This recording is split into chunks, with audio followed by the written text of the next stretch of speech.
Leaders, real life leaders.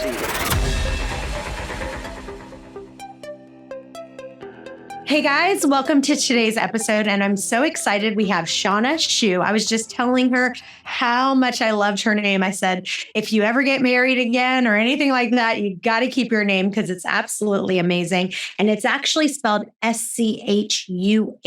So we're so excited. If you go to her website, shawnaschuh.com, you're going to see just how much energy she has. She's got this great video of her dancing on the website, and she is awesome. She is going to teach you how to retain top talent, how to save time, how to get more done. So we are so excited that you're with us. Welcome. Well, thank you. And I'm a pretty energetic person, but let's face it, Chantel, I got to ratchet it up this morning with you. Let's go. We are going to pump it up. And I'm so excited. Today, we are talking about should they stay or should they go? I am fired up today right now because I am extremely fired up with one of our employees. And I literally told them today, I said, my grace card for you is done. And what I mean by that is literally they have every single week had something go on. You know, this issue, I can't be here because of this. I mean, just, my dog pooped and got, I got to get the carpets cleaned. And I mean, who knows what it is, but it's literally one thing after another. And I finally looked at them and I said, I'm sorry. I have showed so much grace. My grace card is completely empty. And right now you are not dependable to me. So you've got two choices. You have to show me that for the next 30 days, there is no grace. You better be here. You better be on. You better give me everything you've got, or this is not the right fit. So how would you say that's correct? Or would you say, Chantel, you're being too harsh? Like, we need to calm it down a little bit. I'm very fired up today. So I can tell. And Chantel, please forgive me. Or when you ask me exactly, did you do it right or wrong? There's no way I'm going to tell you did it wrong. What you did was right for you. Let's put it that way. And what I loved about what you did is that they have a grace card.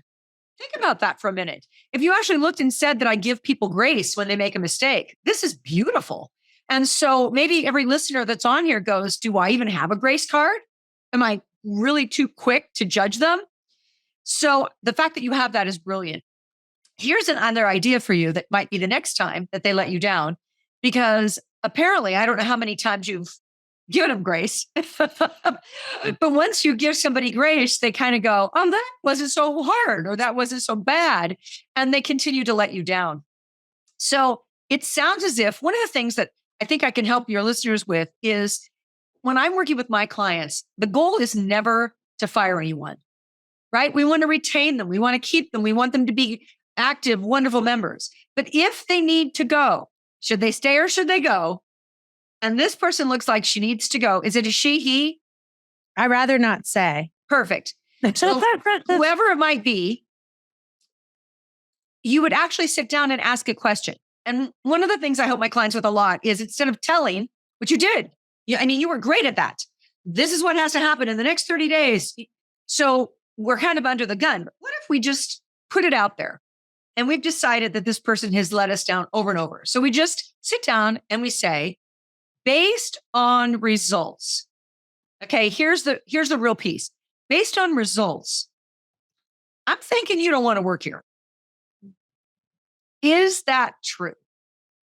Now just stop for a second. It's not like you keep letting me down. It's not any of that. It's just based on results. Now, Tom Wilhite once said, results, often harsh, always fair. Mm-hmm. And I love that quote. It's like I get on the scale and oftentimes it's harsh, but it is always fair. You know what I mean? It's like, I hate it. So I can't argue with the scale. So if you're looking at this, if anybody's looking at somebody on their team that is underperforming, and it's right there, they're doing too much overtime. They have an excuse for everything. All we have to start with is based on results and then go to the next thing. It looks like you don't want to be here. What can they say to you? They're going to go, no, there was a reason. I'm just going to say based on results. So how about I do you and I both a favor? And I allow you to go do your brilliance somewhere else. And you're not firing them. You're helping them. Did that make sense to you? Yeah. And, one of the things that that I said is like, we all have the same problems. Like my problems might not be the same as yours, but all of us are dealing with some kind of BS. And we're not alone. Like someone's family member's going through a divorce. Someone just passed away. Somebody's dog got sick. Somebody's dog died. Somebody had to take the cat to the vet. I mean, it's just every one of us have things that they have going on, and we all have it. But if every day you've got a new problem and a new issue that's keeping you from being here, then that's where the problem lies. You know what I'm saying? Like we have people who they might take their dog to the vet because they have to have this, but they're taking them in at 8:00 in the morning and picking them up at 5:00. They're still working, during the day or whatever they're dealing with. They're able to put that outside of where they are. And, one of the things at Geico, for one reason or another, we had seemed to hire a bunch of people from Geico. I think they do a great job of training their employees at one time. Nice. But one of the things that they always said is leave it at the turnstile, which means that I guess they have like a little turnstile to get people sitting, there because they have to put their badge in. And they say, leave it outside the turnstile, meaning we all have stuff we're going through. I don't care. You don't need to come in and tell everybody all your problems and what you're going through because we have them too. So let's talk about that for a minute, because when people come in and everything's happening in their lives, and you're right, everyone's got something. They're seeking something. Usually it's attention. So even if you give them bad attention, like, I don't want to hear it, they're getting attention. So what if instead of what's true is that everybody's going through all this, what if we just stop for a second and ask this simple question? Just let them spew for 1 minute and then go, well, let me just ask you this then. Are you not able to do your job today? That's a yes or no, isn't it? Because if we say, well, this person did it, then I'm going to get, well, they don't have kids also, and they're not single. And, there's all this other crap that they put on. So we're not comparing anybody to anybody. We're just going to ask you point blank, whatever you just told me, is this preventing you from doing your job? Or you can't do your job and also have this going on? That's a yes or no. And if they say, no, I can't do my job with this going on, then I think you're telling me you don't want to work here. Is that true? I mean, over and over, the questions we ask help people get to a place where, let's say that they're just caught in this, I want the attention, I love the attention, and I come up with these great excuses. And you say, so you can't do your job? And they go, oh, no. I can have a dog that's sick on the carpet and still do my job. All right, then, let's get that job done. Shall we? Question mark. So it kind of moves through whatever excuse they're giving, because we get more and more excuses the more we allow excuses.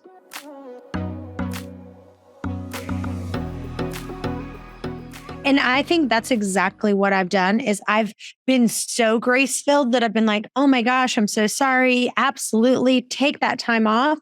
And now what's happened is I'm now at my snapping point, right? Yep. So now instead of me handling it with any kind of poise, because I haven't said anything, now I'm at my snapping point and I'm like, listen, the grace card is done. If you want to work here, you can work here. If not, I'm not for the next 30 days. You better be here without one excuse. I don't want to hear it. Instead of, 3 weeks ago, what I should have done is said, hey, I need to talk to you about something. I feel like every week it's been, one thing after another. And I totally understand that this is happening, but I want you to know, like, we need to make sure that we can count on you and we can depend on you.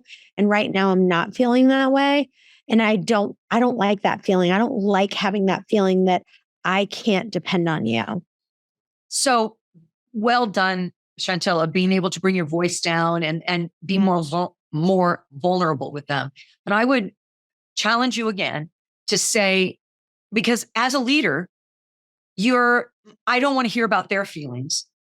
So I don't even know if you want to share with them your feelings. Like you feel like I can't trust you or I can't depend on you. So if you pull the feelings away from it, because you don't want them to tell you just 3 weeks ago or even today, you could even acknowledge, I may have made an error.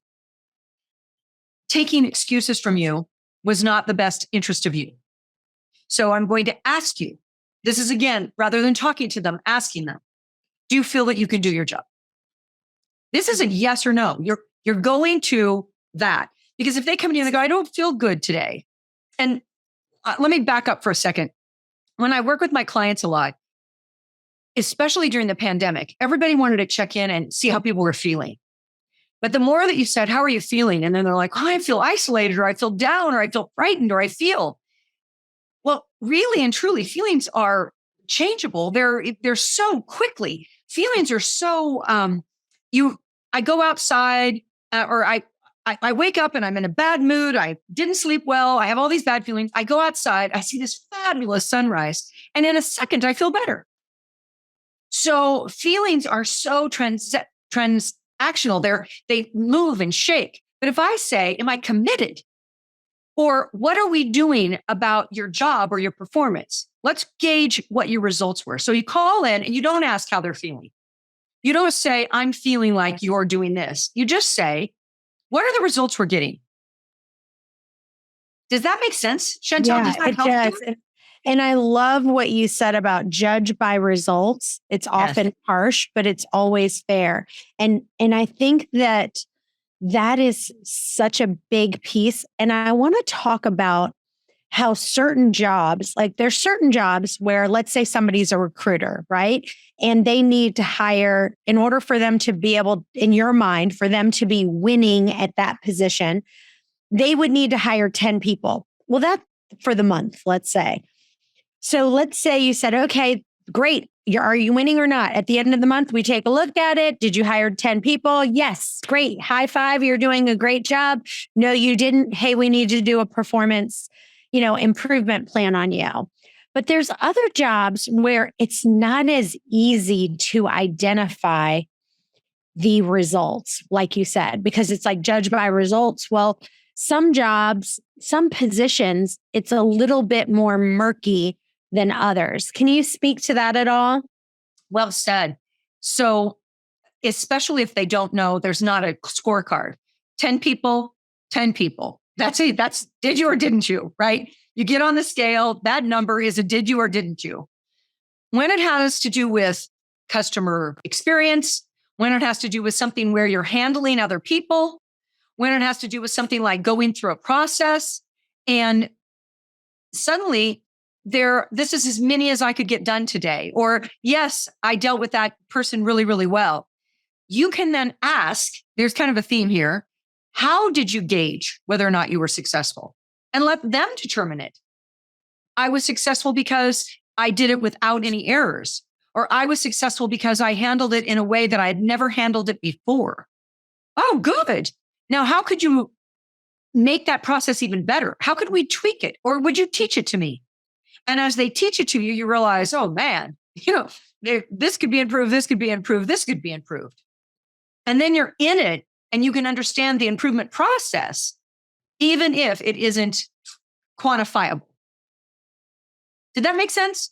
Yeah, it does. And I think that you can create scorecards for 95% of positions. Yeah. It takes a lot of work and it takes a lot of energy, but it really can be done. And it's a question of you making the time to invest in that scorecard and the systems to keep up with that scorecard so that people can say, okay, am I winning or not? Well, and the way I always look at leadership is I don't need to create anything. I'm going to find this teammate that's doing really good and have them just document their process. And then I'm going to go through and tweak and say, well, I wasted this. We don't need that, however it is. And then I'm going to get two of them together or call somebody who's doing what is this job is for me, whether it be an assistant or any of it. And I go, what are all the elements that it takes? And then let's benchmark it. So I rarely do any of the processes myself. because I'm not doing the job myself. Did that make sense? Yeah, it does. It's really good. Yeah, I want them to do it. So let's really kind of dive in on kind of what are your top 3 things where you would say, okay, I'm making that decision right now. I need you to decide, whether I should fire this person or I should give them another chance. Give us some of those key things that you ask if you say, okay, I need to ask these questions and then I can decide whether or not this person is the right fit or not. Very good. And there's a couple ways to go through this. In other words, most of the time, if we're angry, like fired up, like you were fired up and I'm done, I've got my grace card. I love that. It's all done. We're not making as good of decisions at that time. If we were to look and say, where am I looking at my team? So first, always performance. Are they performing at a level that I believe is valuable? And how do you gauge that? You help them help you. But number one is performance. Second of all is what they bring to the party. Sometimes their performance is a little lighter, but they are the most leader-like person I've got. And they really get the team going. And they've got so much good, positive energy that it's worth having them, because they're pushing the person who is really performing high. So it depends on what area they're in. Are they in the right place? Because sometimes their attitude trumps their performance, as long as the performance isn't so low. So if you're looking at these things and saying, if these are the 2 things I'm looking for is performance and attitude, a third one, it depends on your business, would be accuracy. So we might get a lot done, but we're getting it done at the expense of accuracy. So they say, well, I got 10 people, but they got 4 really unusable or 6 unusable people. Well, then you're gauging the wrong things. So it's what is the performance? What is let's call it accuracy at this point, but what's the value that was brought? And then what's the attitude that they bring? Because sometimes, especially since we need people so desperately, or you've got a real strong performer who's just a mean girl or a mean guy and they're awful and they're just getting, the entire team is frightened of them or they're mean. You keep them because, boy, they bring in a lot of revenue. You could be hurting your long-term results. So they might be a high performer, but the attitude is a 1 on a scale of 1 to 10. And you got to look at some other things and say, would it be better to hire 2 other people to do each half of what they do? And maybe that we'll have more of a superstar team. Did that make sense? Yeah, it does. And I think one of the big questions is like, if he wasn't working for the company right now, would we hire him or her knowing what we know now? I think that is a big question to say, would I rehire this person? Yes or no? Don't you think that's a big one? I do. I think it's a beautiful, and it's the one after they're there. So if you can, like somebody said, hire slow and fire fast. So if you look at it, however, within that, there's a caveat because we're living in odd times. Maybe the original person that was hired was ideal, and whatever has happened has soured the person or made them so that they're unhappy at work. So then there's another question, and that's maybe the top one. You walk in and say, I've just been checking out the results here. Are you happy? Are you happy at work? And if they go, well, actually, no, I hate the person who I'm working with, and I didn't want to be on this team. And no, then you're like, well, what would make you happy? Well, most people will tell you. We don't have to figure it out. Because the minute you take somebody who is actually pretty fabulous and you give them either put them in a place that they're more suited for, or you ask their opinion of how to make themselves happier, it could be a very small thing. And next thing you know, you got a stellar person.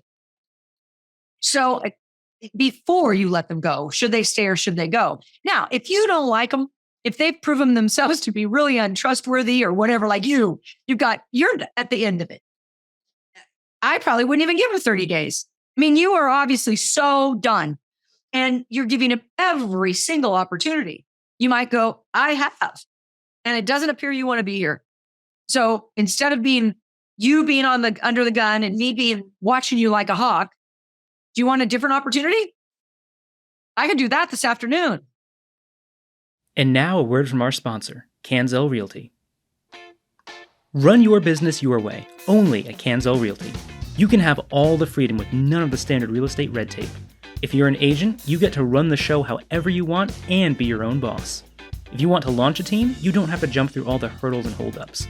From day one, you'll have tons of tools and perks to offer your team. Powerful real estate tech like KV Core, Brokerment, and Skyslope. If you want to be your own brokerage or already have your own brokerage, that's not a problem either. You'll still get to run it however you want. All Canzel requires is a small Powered by Canzel logo next to yours. You can be the broker, you can be the manager, and you get to determine splits. You get all the tech, admin support, ownership stock, and revenue share, but most importantly, all the freedom, all the time, only at Canzel Realty. Yeah, and I think one of the things that I like to do is to say, okay, listen, we're going to give it 2 more weeks or we're going to give it 30 days and we need to see a massive improvement. And that means if after 7 days or 5 days or whatever it is, depending on what their job is, if we're seeing zero change in those 5 days, then we're not even waiting the full 30 days. Like, because a lot of times these people are like, oh, we're going to do a 30-day, 90-day performance plan. And to me, it's like, no, we don't need to wait that long. We can, as long as we're continuing to see performance changes. But if after a week, like this person, the next couple of days, they're still calling out and not there and it's like, okay, the writing is on the wall. But I also think putting it down, putting it writing and saying, listen, this is exactly what's happening. We're going to take the next 30 days. But if we don't see a massive improvement, I think this is the part that people miss. If we're not waiting the full 30 days, if we don't see massive improvement in the next week, there's no talking about this anymore. We're not doing this. We are moving forward and then come up with a plan to move on. I love that. Can I intercede one thing? Yeah. And it's over and over because you are passionate and you're obviously very fair. And even then saying you have 7 days or you've got 14 days and this is what has to happen and I need to see massive improvement. I might just stop them right there. I would stop you right there. And I would say, here's this person who is not doing their job, not giving you excuses. And I would look right at him and say, can you turn this around? This is a yes or no. Yep, I can turn it around. How many days you need? How many days do you need to turn it around? And if they go, well, I need 4 weeks. Well, I don't have 4 weeks. You know what I mean? Because this isn't working. So how many days do you need to turn it around? I can turn it around in 5 days. So let me see if I have this right. What does turnaround mean to you? What does it mean to you? And they're going to go, well, I'll be here every day and I'll get my work done and I'll stay. Let them decide. And then they have a buy-in and then you're like, okay. So forgive me, but I think you do a little bit too much work. Yeah. You're like, I'm going to tell you what you need to get done. And I'm frightened. As a teammate, I'm going, oh my God, she's watching me like a hawk. I don't think I can win here. But if you say to me, what is it going to take? Tell me what it's going to take. And do you want to turn it around? Yes, I do want to turn around. Well, what's it going to take? And they tell you something and you go, that seems, for what we pay you, do you think that seems fair? And they're going to look at you. I mean, everything's a question until they create their improvement plan. Don't you love this? Yeah. I think one of the things that I've seen in kind of some of my CEO groups that I've been in the past, and one of the things I hear a lot of CEOs say is that all too often they're holding on to poor performing employees because it's hard to replace them. And so it's kind of asking yourself, what's the price of holding on to this employee? Like, what would you respond to them if they said, you know what, I'm already at a level at 10. I haven't been able to find someone else yet. And I know they're not performing, but it's better than no one. I hear that a lot in my CEO groups. How would you respond to someone who would say that? Really good questions. That's why your podcast is successful. Instead of actually saying something to them, I might ask, so it's all right with you to pay for non-performance? Because is it all right with them to pay for apparently it has been in the past. So as long as it's all right with you, because now what happens is the CEO is the one that's complaining. So we've got to stop and say, it's an individual situation where you ask the kind of question that I'm willing as a CEO to put up with really poor behavior as long as the results are there from one person. And then that person has so much power over your business. If they and when they do leave, everybody else is just going to you're not going to have any loyalty at all. Is that what you want? Question mark, question mark. Now, what I'm hearing from that CEO, if you're saying this is what they're saying, is fear. That's all. And we're all in fear. We're frightened that people will leave, and we're frightened we won't be able to replace them. And you know, the enemy that's close to us is what we know. So, however, everyone that I would say listening to this podcast and in general in life has got the chops, or they wouldn't be in a position of CEO. They just have to remember that they have the chops. And instead of telling or forcing or trying to sell somebody on working harder, they got to turn it around and become a better questioner.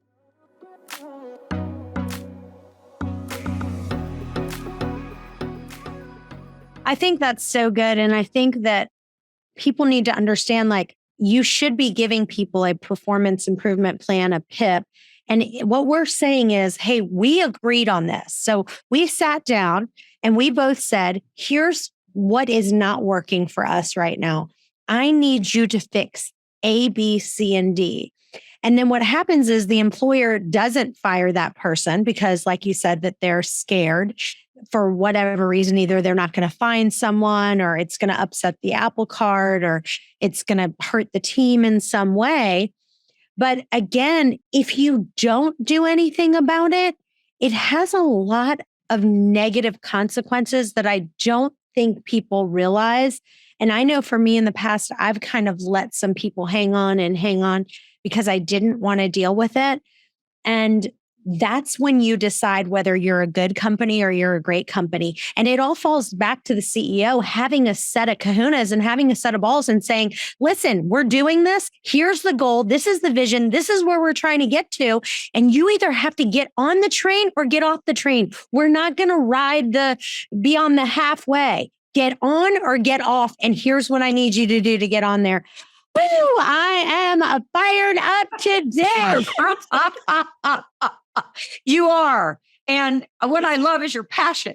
And now one more time, because I'm on your show and I'm adoring you so much. I wouldn't get on your train if you said it like that to me. I would go, no, you're a dictator. But if you said to me, this is where we're headed, and this is what we need, I want just the most talented. You want to be on this train? Oh, I like that. Do you want to help design the direction of the train? With the journey we're going on? Yeah. I want your passion. I want to be with you. But to tell me I have to get on or get off, I'm getting off, man. I'm not, wow. Oh my gosh. That is hysterical. And that's such great advice for me, because I think it's so important. Everything that I've watched you do, and this is why you're such an amazing leader, is you just keep asking questions. And really great leaders ask questions. And you're exactly right, because what I'm doing is I'm saying, do you want to get on the train or do you want to get off? Well, no. How did I say it? I said either get on or get off. Yeah. And I need to say, now let me ask you this. Yeah. Would you like to get on the train with us, or would you like to get off the train? It's your decision. And be as passionate as you are, because you have a direction. You know where is. I can't wait to join your train, especially since you invite me on instead of saying on or off. So just invite me on, and also invite me to give you input. And then I really am engaged. I love that. So any other tips that you can give people that you can say, okay, I really need to know, should they stay or should they go? Any other tips you can give listeners? When you're actually asking this question of yourself, we haven't talked about it yet, but your gut weighs in. So even when we're looking at it and intellectually saying, high performer, bad attitude, whatever. Really, do they fit your culture? Just gut check. It's that gut check. Do they belong here with where we're headed in life? And your gut will tell you. And then if your gut says, no, they really don't belong here, I know they don't want to be, then you ask the kind of questions that we're asking. If you go, I really want them to be here, I think they could be amazing, then you ask a different set of questions. It's all around the questions. It's so good. Well, this has been amazing. I have so enjoyed talking with you today. Tell listeners where they can find you and where they can follow you. Thank you. Everything's on my website. So, and you're right, I'm doing that. It's not really a dance. It's part of my TEDx talk. So they can view that there too.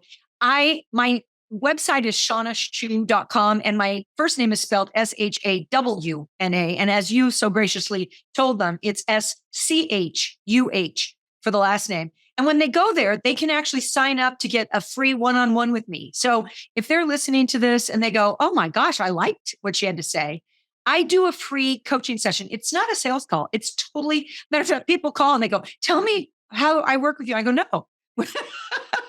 First, let me give you content. Let me help you. Let me listen to what you're doing. And I just do this for two reasons. Number one, I can. And number two, it gives me a pulse of what's really going on in the industry, what's going on in the world. Because leadership is leadership all across industries. So go to my website, shawnaschuh.com. I also have a quiz and some free tons of writing. So you just go take advantage of all of it. Love it. Well, you guys stay tuned. We've got another episode coming up in just a few. Bye-bye for now. Thanks for listening to this episode of Real Life Leadership.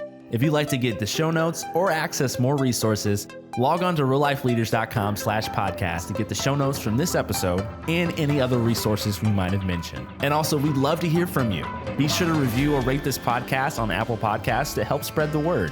And if you have any leadership questions you want answered, email podcast@reallifeleaders.com.